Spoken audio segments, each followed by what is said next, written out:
यहाँ पे ये भी कहा जा रहा है कि एआई का इस्तेमाल किया गया अहदाफ को निशाना बनाने के लिए और वो कैमरों को भी हैक किया गया उसके मुताबिक, और गुज़िश्ता 6 माह से उनकी नक़ल व हरकत के ऊपर वो देख रहे थे। उन्होंने बाकायदा एक प्लान तैयार किया हुआ था और फिर रात को हमला होना था और ईरानी भी इसीलिए तैयार थे कि हमला रात को होगा, लेकिन वो हमला जो है वो दिन में हुआ है। देखिए, टेक्नोलॉजिकली तो अमेरिका की एडवांसमेंट और उसकी सारी एडवांसमेंट इजराइल के पास है, ठीक है। वो तो हम मैच नहीं है।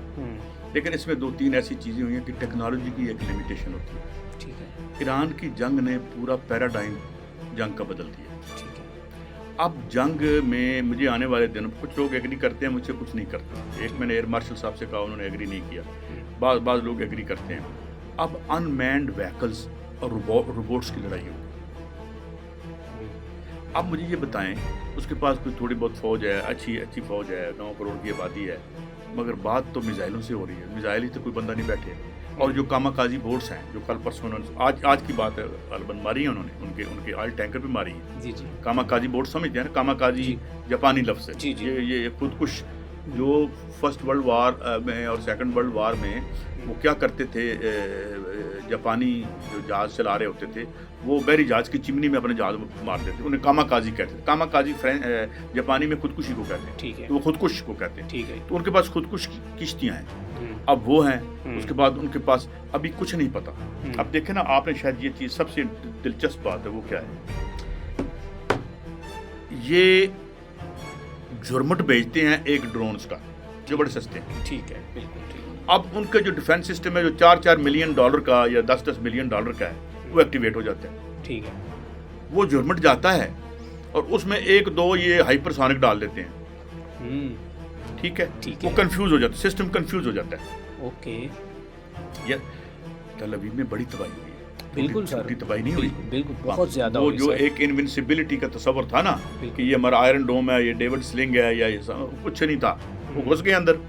बिल्कुल ठीक और है। वो ये कह रहे हैं हमारे पास बहुत सामान है। ठीक है। अच्छा सर, ये आपने बड़ी एक ना पॉइंट जो आपने पॉइंट नोट किया कि वो अपने एक 10 से 12 वो ड्रोन्स भेजती हैं, फिर उसमें वो अपने मिसाइल भेज देती हैं। तो इसके अलावा भी ईरान की क्या स्ट्रेटजी है? यार वो कह ये रहे हैं कि अभी हमारे पास, देखें, उनके पास 5-6 माख जिसे कहते हैं जी, यानी आवाज़ की रफ्तार से 5-6 गुना ज़्यादा उनके वो कह रहे हैं कि हमारे पास, जिसे कोई नहीं रोक सकता। और ये इंटरनेशनल जो यानी माहिरीन हैं असले के, वो ये कहते हैं कि ये इनका कोई अगर वो जो इब्राहिम लिंकन वापस लेके गए हैं, उसकी क्या वजह, और कुछ कहते हैं कि वो डैमेज भी हुआ है। ठीक है। अब उस पर अगर आप मार्क 5 मार्क 6 चला देते हैं तो उसे कोई नहीं रोक सकता। तो वो जिस दिन डूबा उस दिन अमेरिका डूब जाएगा, क्योंकि सारी उसकी प्रेस्टीज खत्म हो जाएगी। मुझे लगता है बड़ी जल्दी अमेरिका में ट्रंप के खिलाफ मुजाहरे शुरू हो जाएंगे। मुजाहिरे शुरू हो गए हैं, लेकिन ज़्यादा शिद्दत में आएंगे। तो ट्रंप का रजीम चेंज भी वहाँ का, ये मैं आपको बता रहा हूँ कि ट्रंप रजीम इधर चेंज करने आया, उसकी अपनी भी हो सकती है, अपने भी हो बड़ी सकती है। लाइकलीहुड है। ठीक है। तो सर इसके बाद ये भी बताइएगा कि जो ईरान का एक बहरी जहाज़ कहा जाता है आबदोज के जरिए, वो उसको तो मैं और वैसे, भारत का इसमें है कोई मुनाफा ना? भारत क्या है उसने कर रहा है, भारत भी एक मतलब चावलिया मुल्क है, बाकी बहुत सारे मुल्कों की तरह। कोई इंडिपेंडेंस तो, हालांकि उसके पास अच्छी 3-4 ट्रिलियन डॉलर की इकॉनमी है। हमसे जूते खा के गए कुछ दिन पहले। बिल्कुल। कोई जंग की जरूरत थी हमारे साथ करने की? नहीं थी। हैं, हमने कौन सा की कितना सी, हम तो खुद मरे हुए हैं, यहाँ पे धमाके हो रहे हैं, रोज हमारे बच्चे मर रहे हैं, हमारे फौजी मर रहे हैं, हमारे साथ मिलके बैठो, मिलके लड़ते हैं इनके साथ। तो वो अब उसकी, चूंकि मोदी की सारी दुकान ही जो है वो एंटी पाकिस्तान चलती है, तो ये लेकिन बात यह है कि ये बहुत बड़ी बेइज्जती की है, बड़ा मैं छोटा लफ्ज़ इस्तेमाल कर रहा हूँ, कि वो जहाज़ मेहमान था इंडिया का, वो उनकी जाइंट एक्सरसाइज हो रही थी, उधर कोई बंदे का पुत्र बैठा होता, तो वो उसे कहता कि भाई ये तुम्हारे इंटरेस्ट हैं। एक दफ़ा अच्छी काम भी की है। एक दफ़ा आपको याद है कि उसको फ्रिस्क किया था, उसको एयरपोर्ट पे रोक लिया था इन्होंने, शाहरुख खान को। तब गवर्नमेंट किसकी थी मुझे ये नहीं पता, तो रोक लिया उन्होंने, उसको बेइज्जत की, मतलब। तो इन्होंने कहा कि जी जो भी बंदा आएगा इंडिया में उसको हम रोक लेंगे, उसकी तलाशी लेंगे, मुतमईन हुए तो ठीक, नहीं तो वापस भेज देंगे। अच्छी बात है ना यार, कोई गैरत तक खा लो, हैं, रोटी खानी हराम ही खाना है यार, कभी गैरत भी खा लो। बिल्कुल ठीक। तो उसके बाद उन्होंने माफ़ी मांगी, इंडिया ने बाकायदा माफ़ी मांगी कि जी हम आइंदा ये हमसे गलती हो। तो इसने कोई जवाब नहीं दिया। इंडिया की जो अच्छी आवाज़ें हैं वो ये कह रही हैं कि ये, और वो देखो यार, वो लगता है कि तुहानू ये प्रेजिडेंट ट्रंप बैठे है, इस तरह लगता है कि कोई छप्पा डोगर बैठे हैं।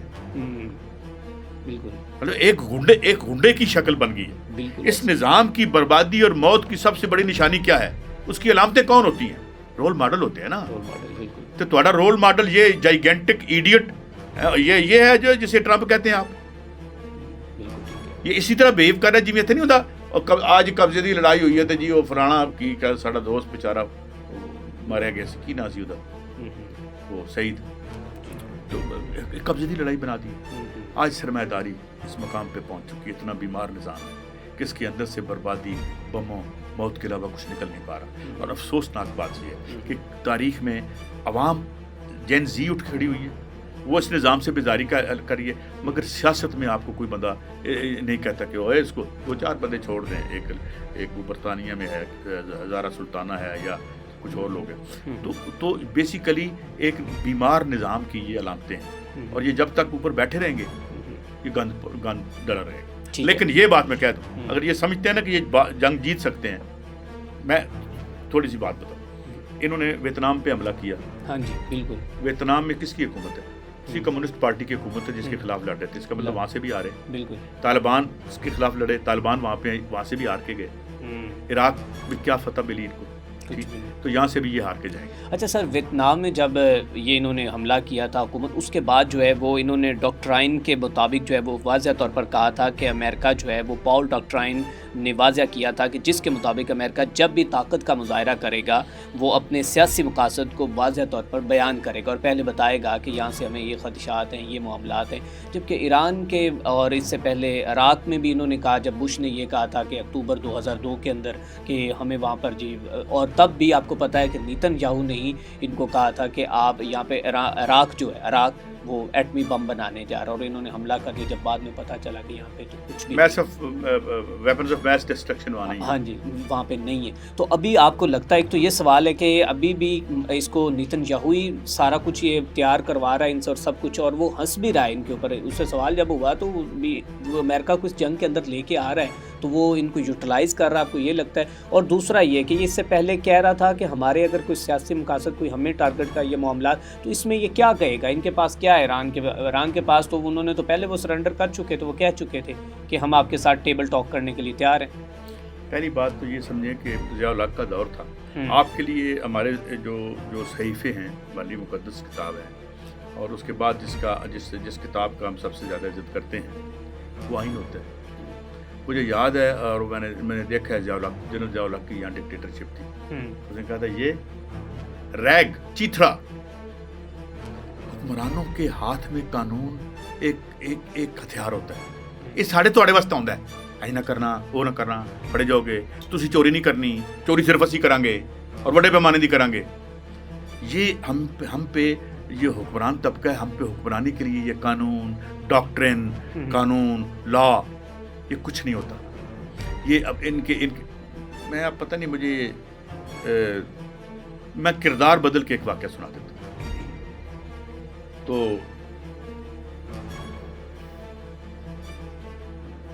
एक जगह हम नाश्ता कर रहे थे, तो बिला वजह लोग तारीफ शुरू करते हैं, बड़े एम्बेरस करते हैं, काई साहब देखें आप इतना 35 साल से ना कोई अपने प्लाट रहे। मैं कहा यार की लगे, दरम्यान एक बंदा बैठा हुआ, बंदे नहीं जानता वो कौन, वो कहते वो जो कहता है कि हाँ जी ज़्यादा नमाजा वही पढ़ते हैं जी ज़्यादा करप्शन है। मैं ज़रा रात का ज़रा मेरा दिमाग उठ गया हुआ था, सवेरे सवेरे नाश्ता था। मैं पूछा ये कौन है? उन्होंने कहा ये रिटायर्ड ब्यूरोक्रेट है। मैं कहा यार दोस्तों बात सुनो, मैं आज उठता हूँ, यहाँ पे एक हुक्मरान है, वो बहुत ही करप्ट है, हमें सब पता है। तो मैं एक पत्थर उठा के उसके गेट पे मारता हूँ, ओए तुम जो करप्ट। मैं कहा मेरे साथ क्या होगा? मैं कह दो पुलिस वाला आएगा, एक डीसी आएगा। ये इस निज़ाम में हमारे सवाल छोड़ के जा रहा हूँ, मैं कोई इसमें अपनी राय नहीं दे रहा। ये करप्शन के मुआफ़िज़ हैं या हमारे सिविल सर्वेंट हैं? करप्शन के मुआफ़िज़ हैं। पहले भी आपने बताया कि ये जिस तरह करप्शन करते हैं ये इसके मुआफ़िज़ है ना। बिल्कुल। तो ये जेलां शेलां तो साडे लिए बनियां ने कि यार ये बहुता बोलदा, चलो फड़ लो इनू, पीका ला दो, फलाना कर दो, फलाना कर दो।